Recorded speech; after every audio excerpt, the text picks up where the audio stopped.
Maddie made us all lose our voice last night. That was so fun. Yeah, we all lost it. Like, It was nice to be outside. Thanks so much.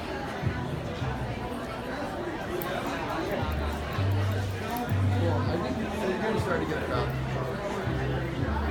Guys, I'm using the Yoast technique, shear and comb on one hand, 7-inch shear, HH8, find your corner, over direct.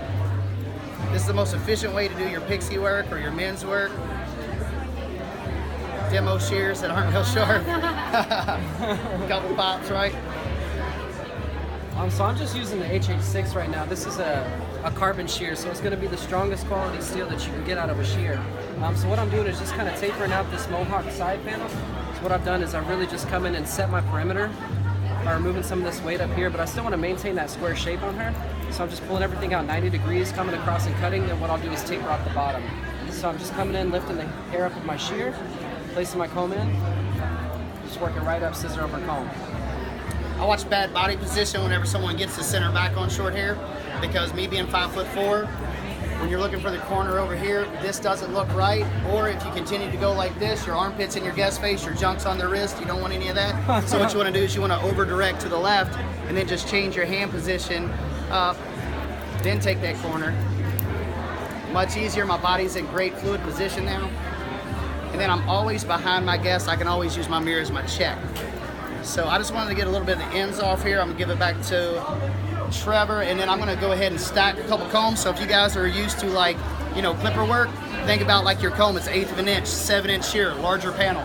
I wanna do a 2 over here, so I want 1/4 of an inch, so I'm gonna stack 2 combs. So I'm gonna stack these right against the scalp, put an incision line, and then blend up using that larger comb. So what I'm going to do now is just kind of detail some of this hairline out a little bit using the shear. I want something a little more subtle.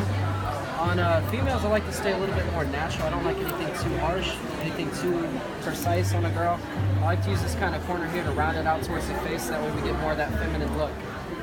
Just kind of come in and tap a little bit. And kind of bring that forward. So that just gives that nice little angle here. What I'll do is work around the ear. So what I'm doing is I'm placing the comb right on the ear, so I'm protecting the skin. And what I'll do is I'll push the hair into the comb. I've got a guide all the way around. And I'll just work right there, so that keeps it nice and clean. Now the easy part here, I think this makes everything super soft, and I have a guide. I just lay everything up, cut to my guide, and using that 7-inch shear, 7.5-inch shear, I'm covering so much more ground. I can get done 15 minutes in a haircut. Instead of using a 2-inch, you know, clipper radius, using the shear gives me a softer finish anyway. It's going to grow in much nicer, so I think, like for Pixie, this is a great technique. I'm already center back. I would still been standing there with a hot clipper. So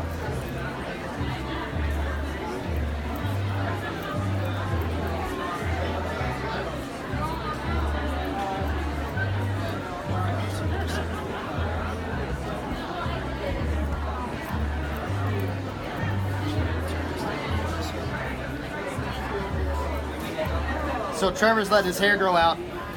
He's normally like our model when we have no one at the booth, like, hey Trevor, come over here, you got the best hair, let's go ahead and cut all your hair, you know? I'm trying to get dreads like you. I tell him it's like going to bed and waking up with an octopus. I thought you were talking about your ex-wife. Well, one of the 3, right? Cool, guys. So what I'm doing now is just kind of wetting this side down one more time. Getting that hair kind of exactly where I want it. I think it's important that you kind of pay attention to the way that the hair is actually growing out. And she's got, obviously, it's a little bit shorter hair and a little bit longer hair, which is kind of cool because you usually see the opposite. So what I want to do is just kind of work with this texture a little bit, set that placement in there with that with the way that the hair grows, and I'm going to taper that in and just kind of taper it down. So this hair is coming forward, so what I'm going to do is take that section, angle it out, so that way my fingertips are closer to the scalp while my knuckles are further away. We're just going to work that straight up. That looks good. I'm going to work that forward. I'm going to take this heavy tooth texturizer. You can see that I've got this huge line in the hair. So I want to let you guys know this is shear over comb. This is what the shear's doing. It's really not me. So I'm going to start over here on this side panel. If you cut the shortest length and the longest length and then marry the two together, you never go past your guide, so you don't push those fades too high. You know, you got a nice simple blend. So when I reach in over comb here and I start to knock that down, how did that blend just work out? So is it me or is it the shear? Everybody can do shear over comb, right? So I'm gonna work up, see how soft that one pop right around there just made that heavy, heavy line, right? So I'm gonna go ahead and continue this all the way around from recession to recession and give it back over here to Trevor. Cool. So after I set this perimeter, I'm going to come back in with some texturizers, just kind of break this up a little bit, so that way we can get some of that texture working through, because her hair is obviously lightening, right? Her hair's lightening. So I like to work with the integrity of the hair at that point, because it's going to give you a little bit more of that added texture, a little bit more of that grit, so you can let that texture work through and really piece through. So just coming around, cleaning up this ear, like I said, using my shear to lift the hair, then I'll set it in. I always say I don't like the magic tricks, you know what I mean? So if you can, everyone can do this, right? I'm gonna give some nice texture up here on the top when I finish using a nice technique, once again, because I'm short. And then we'll pretty much like design our neckline and then we'll be out.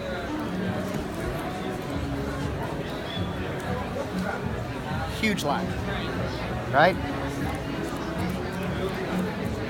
Anchor, pivot, suspend. That means I anchor the comb to the scalp.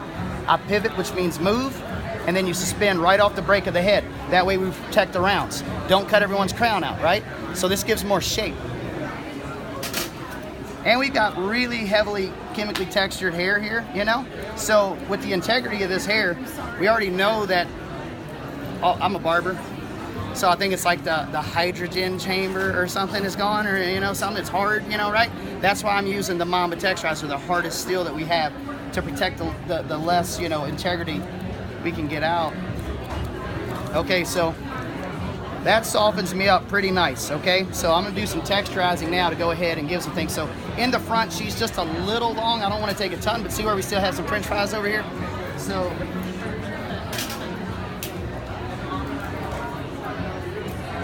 I could traditionally do something like this and texturize the hair with a straight blade, but that takes a lot of time, right?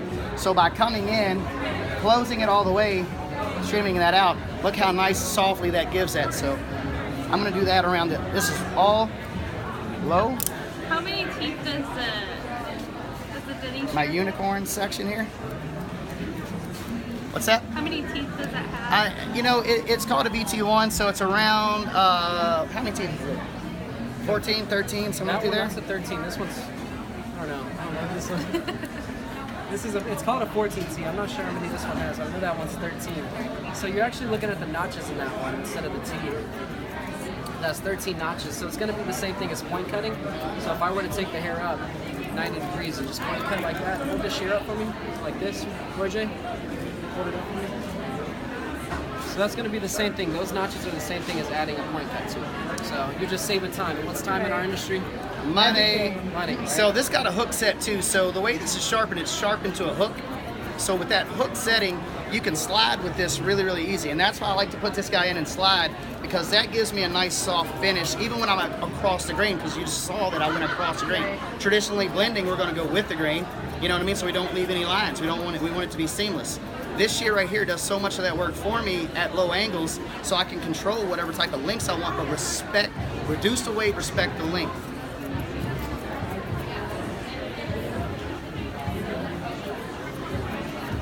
So like I said, I'm just following it through with this 14T, just kind of adding some of that texture. And I love this shear because it's not going to remove too much of that length, which what Roy J was saying over here, is I'm still respecting that length, but I'm still adding that texture. And that's huge, especially in, you know, the men's world and the short hair world, because we're working off a contour, we're working off silhouette.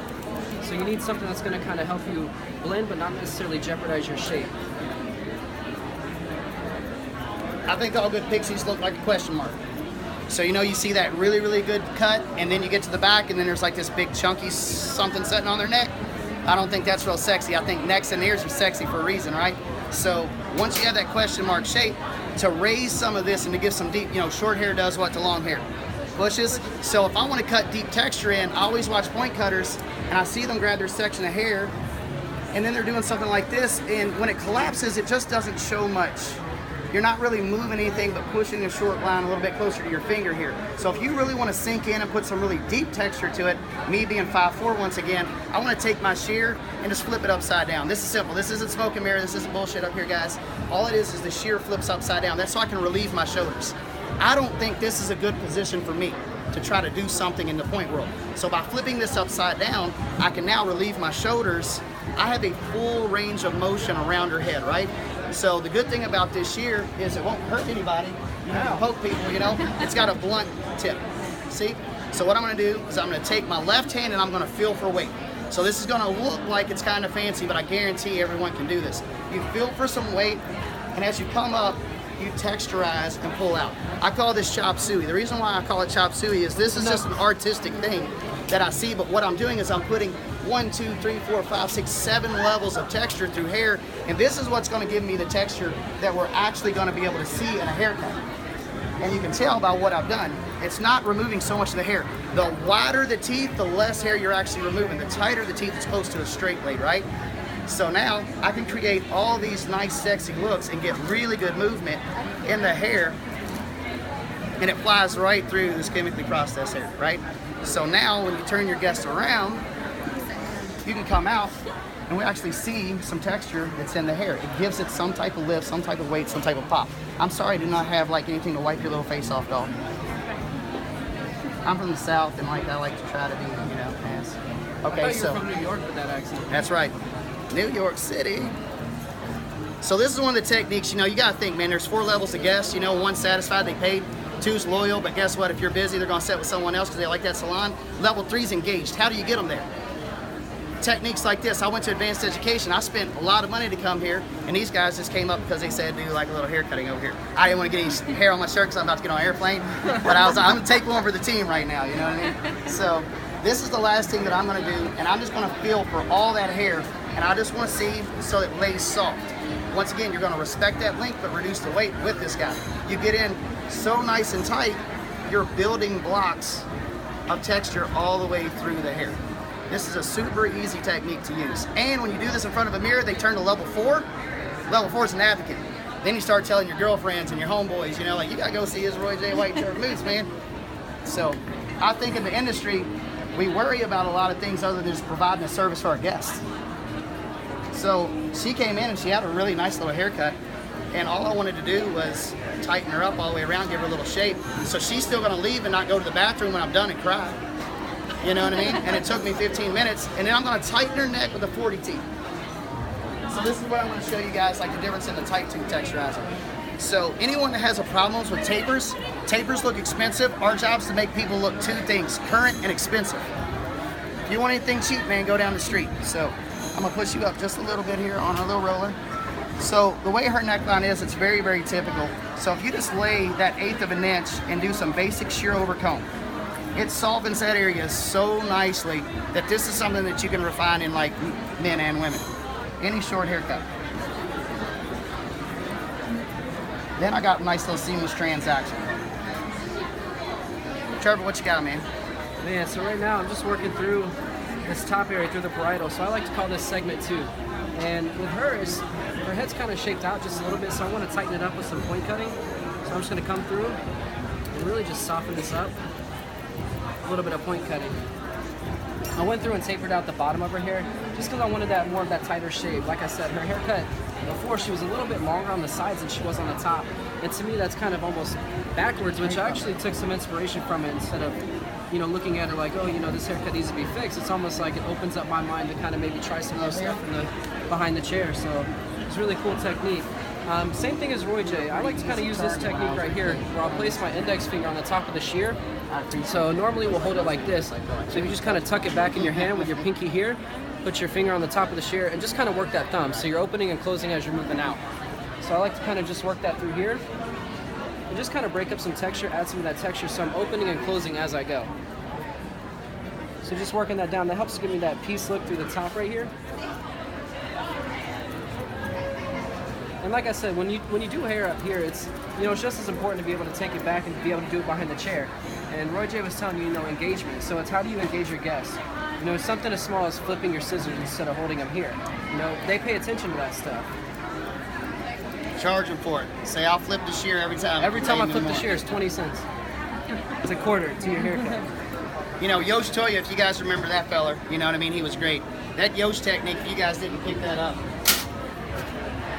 Yosh technique is something that will eliminate switching the comb. So if I want to take layers and I want to work in the hair, I can pass through the hair and make my haircut with a traveling guide and never switch my comb. If we go low to palm, it doesn't matter how you're working on the head. I always keep this comb together here because this looks really, really freaking cool. Watch this. Like when it's, oh, that's not good. When you flip that sucker around and you come in with that large shear, you know what I mean, and you start doing point cutting, and then you do this, and then you have to take another section, go here and flip that guy back around. All that is time. One thing we can't refund people, hair grow back. So You know what use they the say, technique of Roger, yours. right? What do they say? The difference between a good haircut and a bad haircut? 2 weeks. There you go. So you work through the hair so much more efficiently. Doesn't matter if it's long or short. This technique is probably the technique that has caused me to drive a luxury car versus economy car because I can add more people to my book. Right. Right? 15-minute haircuts, long hair, short hair, doesn't matter. That's what we do. So, all right, guys. I'm pretty much just about done here. Yeah, me too. Would you have any questions or anything like that? I think you guys are answering How long it. do you typically allow yourself a haircut? So behind the chair, I usually book out about every 15 to 30 minutes. It just kind of depends on what I'm doing. And I use a booking app so they can kind of actually go in and choose the service that they want. And it's about kind of just letting them know. I think the most important thing is education. You know, educate Right, no your product, guests just a on little what water they're doing. You know, styles. Guys want long hair now. You know, guys want to use a blow dryer now. It wasn't like that before. But what good is it if they have these longer haircuts and you know they don't know how to do them themselves? You know, that's your billboard, that's your work. So you want to make sure that you're actually walking them through that. So, you know, I think that's really important too. You know, allot yourself that time so you can kind of walk them through that style, walk them through, you know, how to actually do and style their hair. And that's why you get in the prep. That's it. We look a little bit more current, a little bit more expensive. Really simple, just a couple shears, guys. Makes it easy. You're pretty. You got to find pretty people when you get up here, or nobody pays attention. Why'd they bring you up here, Richard? Back in my day, I'm kidding. once you get a net worth and a credit score, man, you can stop I'll tell going to you the what. gym. You know what I mean? All right, I'm gonna cut your neck. You can leave that off. It's just fine. I'll show you like the great series of this hair though. If I've got a little hair I need to remove, I'm just gonna pull the skin taut. And I'm just gonna clean this right down that neckline, right to the skin. I call this scissor over bone. So great quality shears here. Practice your techniques, you know, and then all that stuff works out really, really simple. So something really cool about these texturizers that we have, we round out the bottom of our shears so that way I can actually put it on her hair, place it on here, close and slide out without any pulling, without any tension. You know, our clients are always going to be the biggest babies. You know, you pull their hair, they're like, ow, you know, they may not return to you.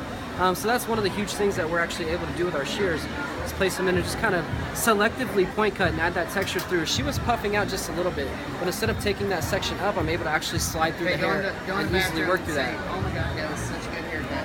Then you come back over here and I'll bag it on both sides. And then I have to get a couple finished shots of you too. Welcome, dog. There you go, baby girl. Everybody same give a thing round of right here. applause for behind the chair for letting us all be here though, you know? Right? Well, yeah, so I'm pretty much done as well. Like I said, with her, it wasn't much of a haircut. It was just kind of cleaning up what she had, just kind of giving her a little bit more shape to her hair, because she's got that funky style and you want to bring that out in your guests. So once again, thank you guys. Thank you Behind the Chair for having us. We appreciate it. If you have any questions, Roy J. White, Trevor Moots, Hattori, Hanzo, come stop by, check us out. Thank you guys.